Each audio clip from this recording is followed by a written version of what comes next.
Hello, I'm Faith Jones. And I'm Olivia Staton. We will be presenting on the inclusion of students with disabilities in social and educational participation. Students with disabilities spend at least some educational time in general education classrooms daily, so it's important for occupational therapists to understand and assist in increasing inclusion in the social and educational participation of disabled students. The Individuals with Disabilities Education Act IDEA provides children with disabilities a free and appropriate education, including occupational therapy services when indicated.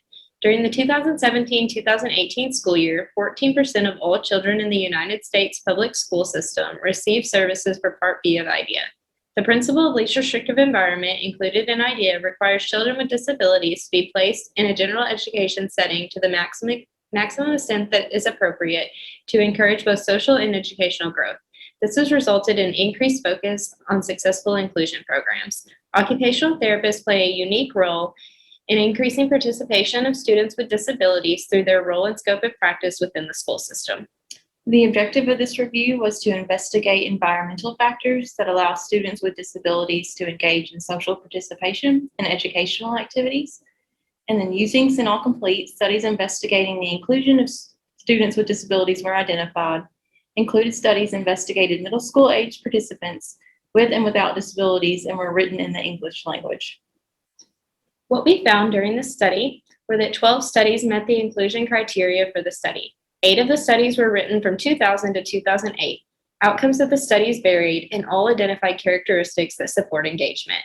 Findings suggested that children with disabilities can participate in social activities to the same extent as their peers without disabilities when provided with support from their peers. Social skills interventions for children with disabilities were not effective in increasing social participation. However, students without disabilities were shown to benefit from support and education regarding appropriate interaction with their peers with disabilities. School staff also indicated a desire for further professional development and training to facilitate a more inclusive environment. With an increase in academic performance, positive interactions involving students with disabilities were shown to increase. When students with disabilities are in the general education classroom, it is vital to instill a safe sense of belonging to ensure a comparable educational experience. Perceptions of inclusion within a group of peers is one of the top predictors of dropout. Factors that contribute to increased risk of bullying include gender, race, achievement, related services, and extracurricular activities. Through the application of the findings, students with disabilities are able to increase their educational and social participation and decrease the prevalence of bullying. As occupational therapists within the school system, we will need to provide clear and effective education to school staff, as well as students without disabilities, in order to advocate for the complete inclusion of students with disabilities and allow them to feel a safe sense of belonging. Future research may contribute to more successful training programs for general education teachers to manage inclusion, as well as social skills training for peers without a disability to interact with their peers with a disability. This scoping review describes literature about factors that support students with disabilities in education and social activities and highlights how implementing these methods may support inclusion.